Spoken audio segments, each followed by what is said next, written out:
అందరికీ నమస్కారం. నా పేరు Anil Kumar Yadav Deshmukh. Welcome to our YouTube channel.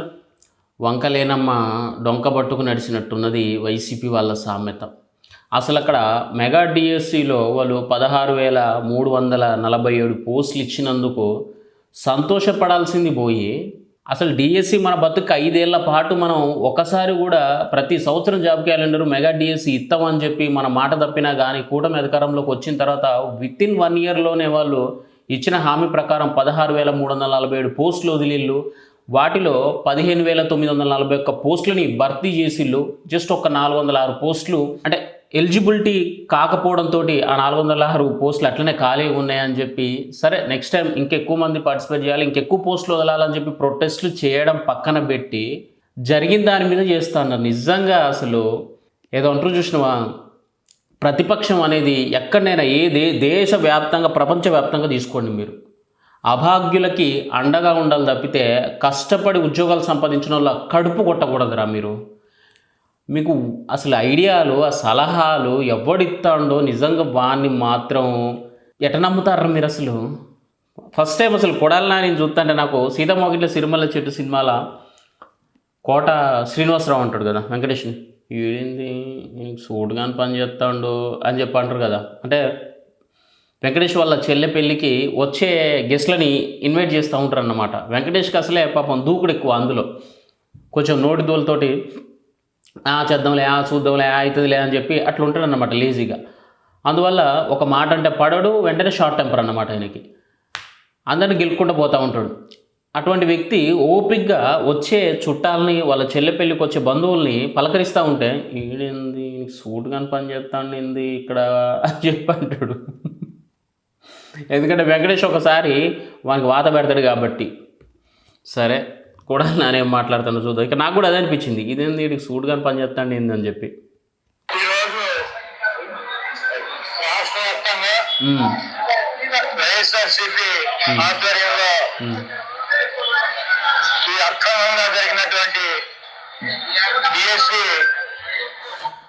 అసలు ప్రతిపక్షం చేయాల్సిన పని ఏంది, వీళ్ళు చేస్తున్న పని ఏంది? ఉద్యోగులకి నిజంగా పేపర్ లీకేజో లేకపోతే మెగా డిఎస్సీలు ఏమన్నా అవకతవకలు జరుగుంటే జేఏసీ ఉంటుంది కదా, నిరుద్యోగ జేఏసీ ఉంటుంది కదా, స్టూడెంట్ ఆర్గనైజేషన్స్ ఉంటాయి కదా, విద్యార్థులు ఉంటారు కదా, విద్యార్థి సంఘాలు ఉంటాయి కదా, వాళ్ళందరూ రోడ్ల మీదకి వస్తారు కదా, వాళ్ళు ఫైట్ చేస్తారు కదా. మీ వైసీపీ ఆధ్వర్యంలో డిఎస్సి గురించి మేము ధర్నాలు చేస్తాను, మేము రిలే దీక్షలు చేస్తాను, దొంగ దీక్షలు ఎందుకు? మీరు ఎవడు అడిగిండ్రా మిమ్మల్ని? అసలు ఎవడు చేయమన్నాడు మిమ్మల్ని? దీక్షలు దేనికి రా? దీక్షలు దేనికి? ఎవడు అడిగిన మిమ్మల్ని? ఎవడన్నా అడిగిండా? అలీ వెయ్యండి అబ్బా. ఎవడు అడిగారా నిన్ను? ఎవడు అడిగారా? సూపర్ సినిమాలో అలీ అంటాడు కదా బ్రహ్మానందాన్ని, పండగ చేసుకో సూపరు ఎంజాయ్ చేయండి. ఎవడు అడిగారా నిన్ను? అసలు ఎవడు అడిగారా? ఈయన ఎవడు అడిగిండు అసలు కొడాలి నాని? జగన్ చెప్పిండట వీళ్ళు చేస్తారట. వీళ్ళు అసలు వీళ్ళ దీక్షలో ఒక్కడు కూడా ఉద్యోగస్తుడు ఉన్నాడా? పోరి ఒక స్టూడెంట్ ఉన్నాడా? ఒక మాజీ స్టూడెంట్ కూడా లేడు. ఇలా మొత్తం మాజీ రౌడీలు, గుండాలు, గుట్కాలు, మట్కాలు, పాన్ పరాకులు నమిలేటోళ్ళు, అత్యాచారాలు చేసిన గుండాగిరిగి వాళ్ళు తప్పితే ఇందులో ఒక్కడు కూడా చదువుకున్నోడు లేడు. నిజంగా లేడు. అసలు ఒక్క నిరుద్యోగి కూడా లేడు ఇందులో. చెప్పు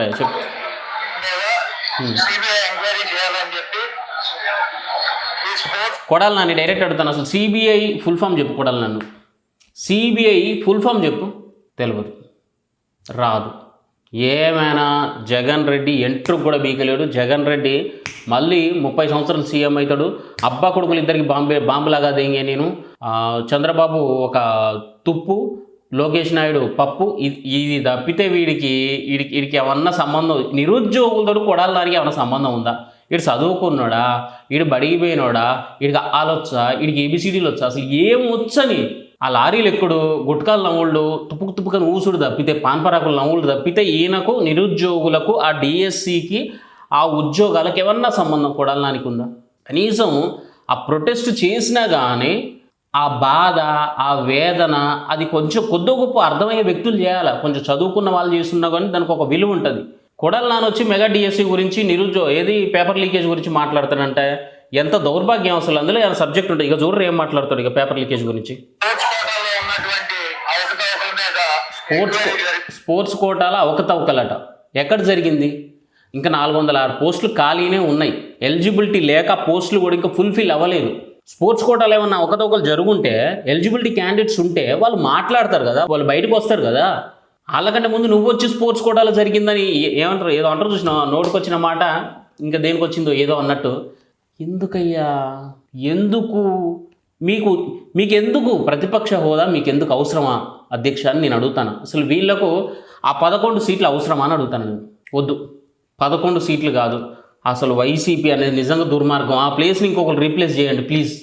ప్రతిపక్షంగా కూడా ఫెయిల్ అయిపోయింది. వీళ్ళకి అధికారం ఇచ్చి 151 సీట్లు ఇచ్చి వీళ్ళని 5 ఏళ్ల పాటు కుర్చీలో కూర్చోబెడితే ఎంత ఘోరంగా ఫెయిల్ అయ్యారంటే అంత ఘోరంగా ఫెయిల్ అయ్యి 11కి వచ్చిళ్ళు.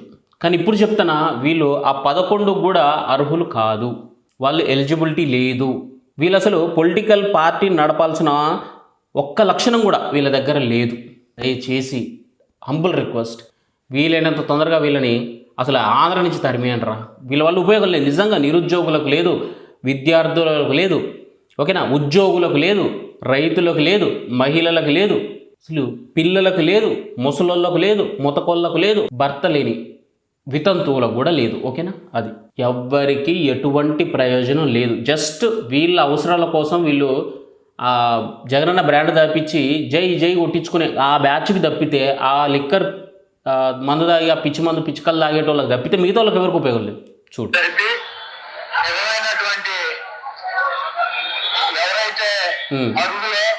వాళ్ళకి ఆ ఉద్యోగాలు కేటాయించాలని డబ్బులకి అమ్ముకున్నటువంటి ఆ నిజమైన అర్హులు ఎవరో తీసుకురారా నానిగను.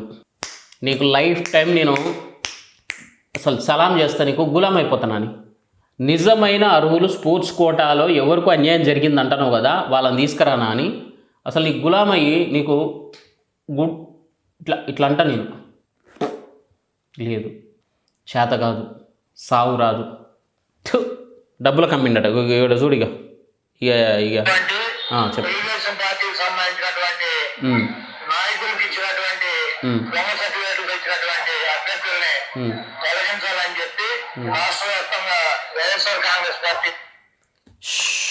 భగవంతుడా, నారా లోకేష్ ఇట్లాంటి పిచ్చికూతలు కూసిండనే జగన్ రెడ్డి మీద ఓపెన్ సవాళ్ళకు వైఎస్ జగన్ నీకు దమ్ముందా, గొడ్డల పార్టీ మొత్తం రారి, నేను ఒక్కనే సింగిల్గా వస్తా, మనం డిబేట్ మీద కూర్చుందాం, ఎక్కడ పేపర్ లీకేజ్ జరిగింది, ఎక్కడ మేము పోస్టింగ్లు అమ్ముకున్నాం, అసలు ఎక్కడ మేము అవకతవకలు చేసినాం, దాని మీద ట్రాన్స్పరెన్సీగా మాట్లాడుకుందాం. బూతులొద్దు, నరుకోడాలొద్దు, గొడ్డలొద్దు, గడపర్లొద్దు, కోడికత్తులొద్దు, అసలు ఏమొద్దు, ఓపెన్గా హెల్తీ డిస్కషన్ పెడతాం. నువ్వు నేను రా అని చెప్పి అన్నాడు. పోవాలి కదా ఈ పెద్ద మనుషులు ఎవరన్నా, పోవాలి కదా. వైఎస్ జగన్ ఇక 11 కంటే ఇంకా లీస్ట్ పొజిషన్ అయితే రాదు, ఓకేనా. ఇప్పుడు డిబేట్కు పోయి ఓడిపోయినా కానీ నష్టం ఏం లేదు, ఎందుకంటే వచ్చిందే మనకు ముష్టి 11, ప్రతిపక్ష హోదా కూడా మనకి ఇవ్వలేదు జనాలు. కాబట్టి మనం పోగొట్టుకోవడానికి ఏం లేదు మన దగ్గర, మనం లాస్ అవ్వడానికి ఏం లేదు. అరే నెక్స్ట్ టైం మళ్ళీ మనకు వచ్చిన ఈ 70 సీట్ల నుంచి 10 సీట్లు తగ్గిపోతాయేమో, డిబేట్లో పోయి మనం ఫెయిల్ అయితే అన్న భయం కూడా లేదు కదరా. మీకు వచ్చినాయి 11 కదా, అంతకంటే నీచంగా అయితే వాడికి రావు ఇక సీట్లు. ఒకసారి సీఎంగా చేసిన తర్వాత 151 నుంచి 11కు పడ్డారంటే ఇక అంతకంటే డౌన్ఫాల్ అయితే ఇక కాదు. ఇక అసలు ఏ పార్టీ ఏ దేశంలో కూడా కాదు. మీరంటారు మళ్ళీ అదేంది పవన్ కళ్యాణ్కు 1 సీటే వచ్చింది కదా, పోయినసారి డౌన్ఫాల్ కదా. మరి సన్నాసులారా, అంతకుముందు ఆయన సీఎం కాలేదు ఇంకా, ఇప్పుడు 21కి వచ్చినాయి కదా. ఈ 21 కంటే నెక్స్ట్ టైం తక్కువ వస్తే అప్పుడు డౌన్ఫాల్ అయినట్టు, అప్పుడు ఆయన లాస్ అయినట్టు. పొలిటికల్గా ఆయన ఈ 5 ఏళ్ల పాటు మంచి రూలింగ్ చేయలేదు డిప్యూటీ సీఎం కానీ, దాని అర్థం వస్తుంది. జగన్ 5 ఏళ్ళు సీఎంగా చేసింది కదా ఆల్రెడీ, కాబట్టి 11కు పడ్డారంటే ఫెయిల్యూర్.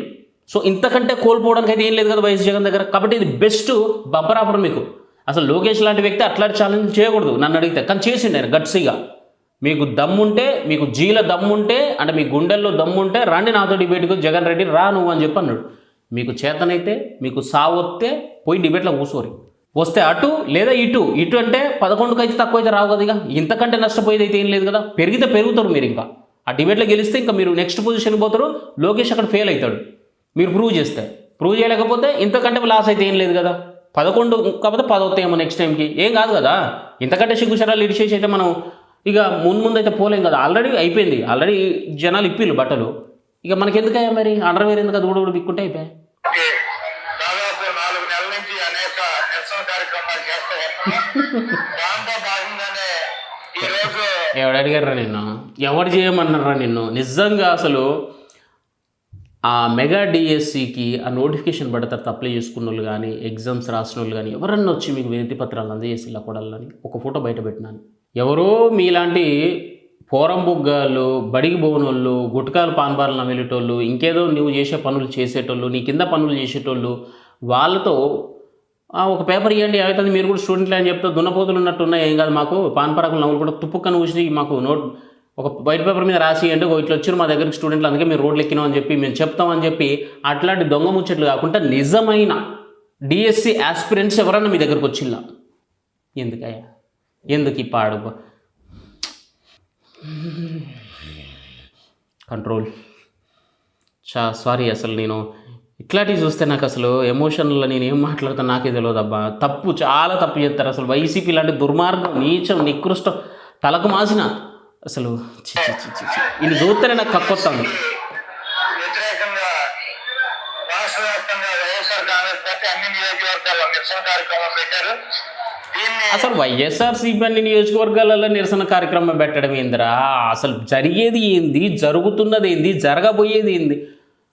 నిరుద్యోగులు చేయాలరా ఎక్కడైనా, స్టూడెంట్స్ ప్రొటెస్ట్లు చేయాలరా. వీడేమన్నంటే అక్కడ ఢిల్లీలో జంతర్ మంతర్ దగ్గర సీజేపీ చేసింది, కాక్రోచ్ జనతా అది చేసింది కాబట్టి అట్లా అదే చెప్తానుగా తోటోడు తోడబోసుకున్నాడని మనం మెడబోసుకునే టైపులు ఈ కొడుకులంతా.